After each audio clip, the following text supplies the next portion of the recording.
Hello, Gilbert here. Welcome to Laptops in Space. This urgent video is about transcreation and graphic design.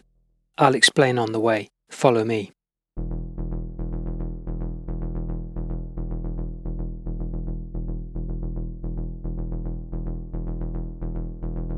Graphic design began in 1652 and this title page is from 1594. This is not graphic design. This is typography as decoration. Lines break at arbitrary points just to create these triangular formations.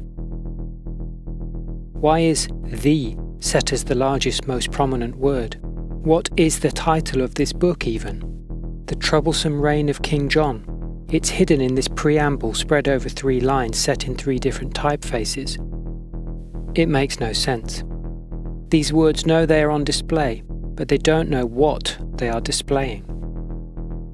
1652. This typography knows what it's talking about. 2 words. Cat, king. That's graphic design. Nobody called it that back then, but if I'm writing graphic design's obituary, this is how it began. Graphic design communicates a message, the author's message, to the reader, who at some later time and in some other place without the author can decode them. The graphic designer makes a shared space in which the author and the reader meet. This shared space has always been contested. The graphic designer's loyalty pushed and pulled between the reader and the author. 1952, 300 years after The Cat and the King. This publication from a German design school presents an optical analysis of how recognizably a logo appears against various geometric patterns. Apparently, it does not matter what this logo represents. It only matters that some hypothetical reader can recognize it in some hypothetical abstract landscape. The reader has become a fictionalized caricature, a rational consumer of graphic information, and graphic design a mere pseudoscience of legibility. The heroes of this pseudo-scientific approach were the gridniks. Theirs was not the fantastical grid of Laptops in Space, but a sinister, abstract and invisible grid whose entire purpose was to make the size and position of graphic content arbitrary. Gridniks recited apolitical mantras such as "the designer should not interpret the text" and "let the content speak for itself." Gridnik rhetoric continues.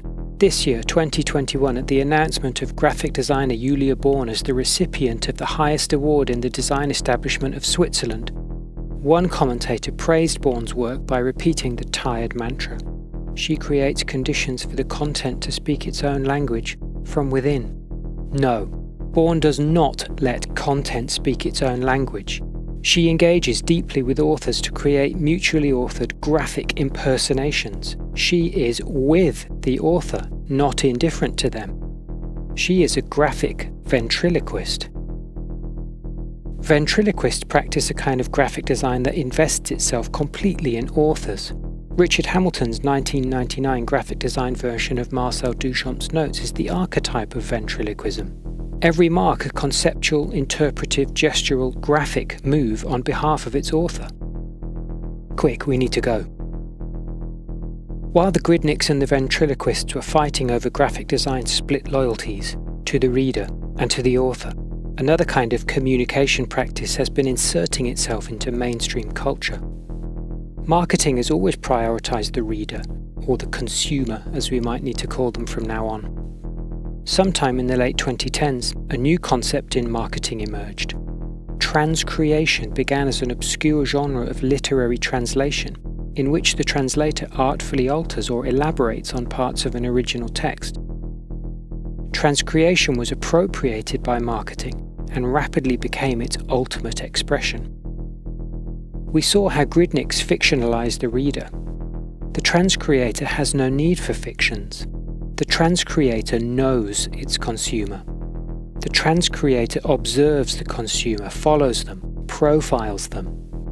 The mantra of the transcreator is not to be faithful to the original source, but to be faithful to the marketing objective.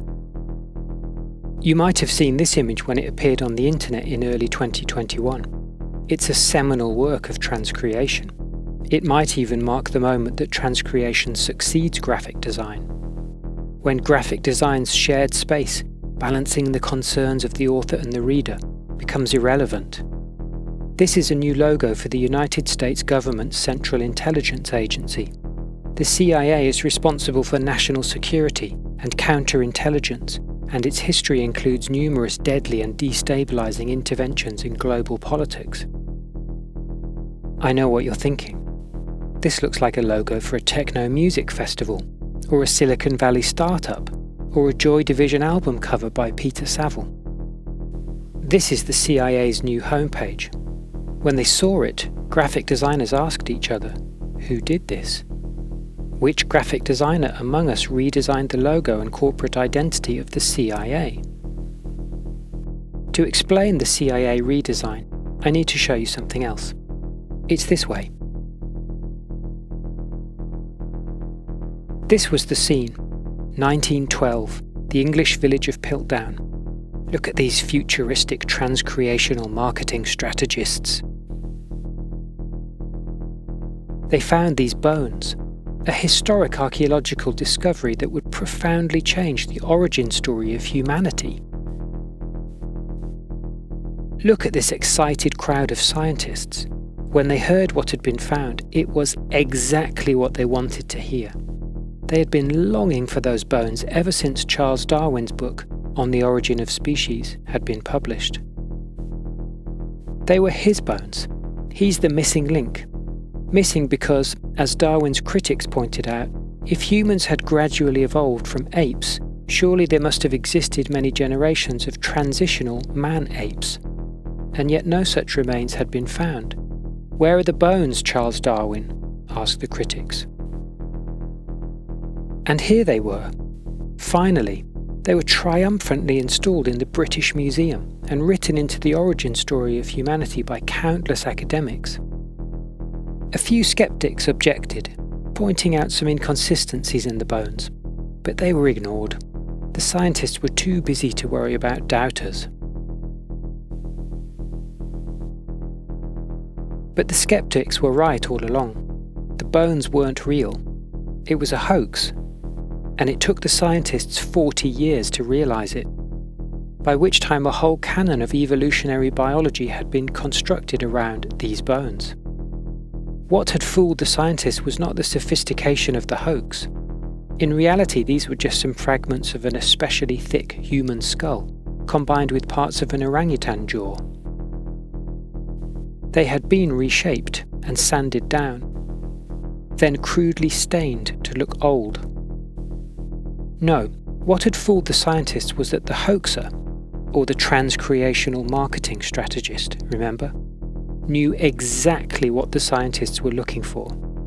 They made their hoax fit what Darwinism was missing. Look how angry these scientists are. 40 years, whole careers wasted. Nobody ever found out who the hoaxer was. And nobody will ever find out who the graphic designer of the CIA redesign was, because it too is a hoax. It's not graphic design. When we joke that this looks like a Silicon Valley startup or a techno music festival, we are aware, however vaguely, that actually it doesn't. Look closely. These things have nothing more than the most superficial resemblance. And if the CIA wanted to resemble a Silicon Valley startup, they would look more like this, with its dark, inorganic palette and corporate Memphis zombie figures.